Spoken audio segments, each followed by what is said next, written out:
Hi friends, good evening. This is Professor Prashant. Today we'll start with the second chapter, that is work, energy and power. Now in this video, I will discuss application based question on this second chapter. So very first question they can ask, can a body have energy without momentum? Answer is yes. If the body is having potential energy, so it possesses energy but it is at rest, means potential energy is there but there is no momentum. But vice versa is not possible. That is, body can have momentum, but it is not having energy, which is not possible, right? Okay. Next question is same topic. We can say you have a relation between kinetic energy and linear momentum. The relation is k is equal to p square upon 2m. Now in this relation, you have k is equal to p square upon 2m. You have two application based question, right? What is the first question? Suppose you have two bodies having same momentum. Two bodies having same momentum. Which body will have more kinetic energy? Which body will have more kinetic energy? The answer is k is equal to p square upon 2m. So k is inversely proportional to m. So the body with less mass will have more kinetic energy. A body with less mass will have more kinetic energy, right? This is about the second. Now similarly, they can have ask a question like two bodies having same kinetic energy, right? Same kinetic energy, which body will have more momentum? So k is equal to p square upon 2m. So can write p square is equal to 2km. So p is equal to root of 2mk. So your k is directly proportional to root of m. So the body with more mass will have more momentum, right? This is the second chapter. Now in chapter 3, that is machines, you have a different class of lever, right? So in class 1 lever, how to remember that lever now? So it is FLE, flea, right? If FLE, that is if fulcrum is in between that of load and effort, that is class 1. Load बीच में, that is class 2, and effort बीच में, that is class 3, that is FLE, class 1, class 2, class 3. Now why class 1 can act as a force multiplier as well as speed multiplier as well as, no, at a time it will be either force or speed or it is for change in direction, means class 1 can act as either force or speed multiplier or is a change in direction. Now why? So in class 1 lever, fulcrum is in between, but you take a position where fulcrum is exactly at the middle, where load arm and effort arm length is same. So if that is the case, then your MA is equal to effort arm upon load arm. So your MA is equal to 1. That kind of machine is called as change in direction. So what are the example for this? So for this example will be your single fixed pulley, your seesaw, right? Seesaw. Then you have a beam balance, physical balance. All these are where your MA is equal to 1, right? In class 1 only, if fulcrum is situated in such a way that your effort arm is longer than load arm, so your MA is greater than 1, then that kind of machine is called as force multiplier. That is the example called as shear. Shear is a metal cutter or it is a grass cutter where handle is long and blades are short, right? Now in class 1 only you have a speed multiplier. Now what is the example of speed multiplier? So in speed multiplier you have fulcrum is situated in such a way that your load arm is longer and effort arm is shorter. So there your MA is less than 1. So that is called a speed multiplier. So in class 1 you have all three types of machine, that is force multiplier, speed multiplier and change in direction, right? Okay. Why class 2 levers? Next question. Why class 2 levers are always called as force multiplier? So in class 2 lever, what is there? Your load is in between that of fulcrum and load, right? So your effort arm is longer than load arm. So since your effort arm is longer than load arm, therefore your MA is greater than 1. And therefore it is always called as force multiplier. Now what are the example of class 2 lever? So there is wheelbarrow, nutcracker, lemon squeezer, door, All these are example of class 2 lever where they are all force multiplier. Next question they can ask, why class 3 levers are speed multiplier? So in class 3 lever, effort is in between that of fulcrum and load. So your effort arm is shorter than load arm. Since your MA is less than 1, therefore it is always speed multiplier. So what are the example? It will be knife.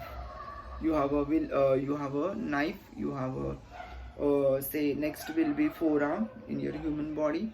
Then you have different types of tongs, fire tong, sugar tong. All these are examples of class 3 lever, right? Next question, how single fixed pulley is a class 1 lever?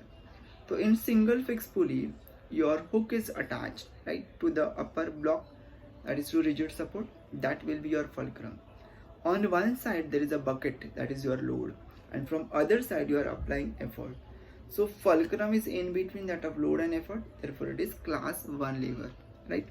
It is not given in any of the book, just application, something extra, right? Check. Next we'll move with the next chapter, that is refraction of light through plane surface.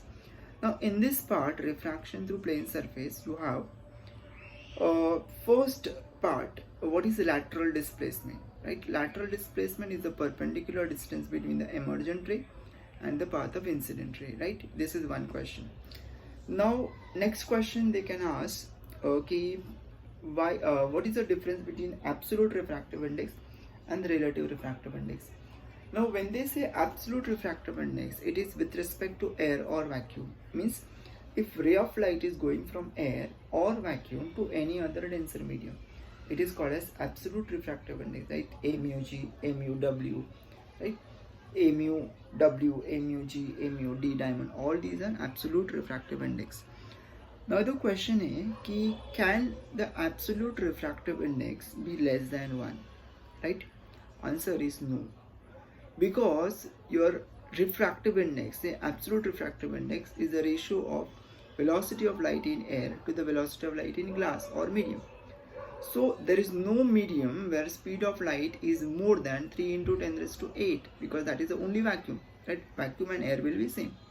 So since your velocity of light in air is in numerator and other term is other velocity is in denominator, so there is no medium where speed of light is more than 3 into 10 raised to 8. Therefore your value of that number cannot be less than 1, right? That is the question. Now in case of thick mirror, how many images are formed? So like in case of thick mirror or a glass block, multiple, don't write infinite, right? Multiple images are formed. So your question will be, तो multiple है तो हम लोग कितना दिखा रहे? तो we have some limitation to show the number of images. You can have images for each degrees, each angle, degrees, for minutes, second also. So you have n number of images you can form, right? So multiple images are formed. Out of that, which image is brightest? That is the second image is brightest. And why? Because it is formed due to first strong reflection at the silvered surface. That is why it is of maximum intensity. And out of the after that, each part will go on decreasing intensity, right? This is the one. Next is, what will be the angle of incidence and angle of refraction in case of normal incidence? So in case of normal incidence, angle of incidence and angle of refraction both will be 0, right? So similarly angle of deviation also 0, right? So for normal incidence, this angle of incidence, angle of refraction and angle of deviation, all three will be 0, right? Then one more question, when the light is propagated from one medium to another medium, which quantity will remain same or which quantity will not change, right? That is a frequency. When ray of light is going from one medium, one transparent medium to another transparent medium, only frequency will remain same, because frequency is a characteristic property of a source. It is not changing, right? Therefore frequency remains same. This is frequently asked question. Now next question, why do stars twinkle but planets do not? Right, here star is at far distance from the earth's surface. They continuously emit light because they have their own light. But when that light passes through different layers of atmosphere, there is a change in the refractive index due to temperature, because refractive index is inversely proportional to temperature. So different layer has different temperature, due to which different refractive index, due to which there is a change in path of light. Now this is given in book, but that it is also due to rotation of Earth. Earth is also rotating around its given axis of rotation. So that is also reason to twinkling of star. Now why do planets do not twinkle? So planets do not have their own light. They are very close to the Earth's surface, therefore they do not twinkle. Right? Next question. What is optical fiber? Now optical fiber is a light pipe. Other name is called light pipe. For simple words, optical fiber we are replacing in case of copper wire. Why we are replacing copper wire? Because copper wire has many drawbacks, like it is bandwidth. Bandwidth is the signal carrying capacity. So signal carrying capacity of a optical fiber is very high. Means large signals can be sent at a time. Right? Now optical fiber is based on the principle of total internal reflection. Right? It is based on TIR. What is this used? It is used as a communication in sending electrical signal from one place to another without any loss, because there is a reflection, TIR. In TIR there is no loss of energy. Right? Then you have empty test tube placed in a water appears silvery. Right? Empty test tube kept in a water appears silvery. Now here it is based on the principle of TIR. Now here ray of light is going from denser to rarer, that is from glass to water. For a particular angle of incidence more than critical, light gets reflected back in the same medium, because your angle is more than critical. So it is reflected back. So it will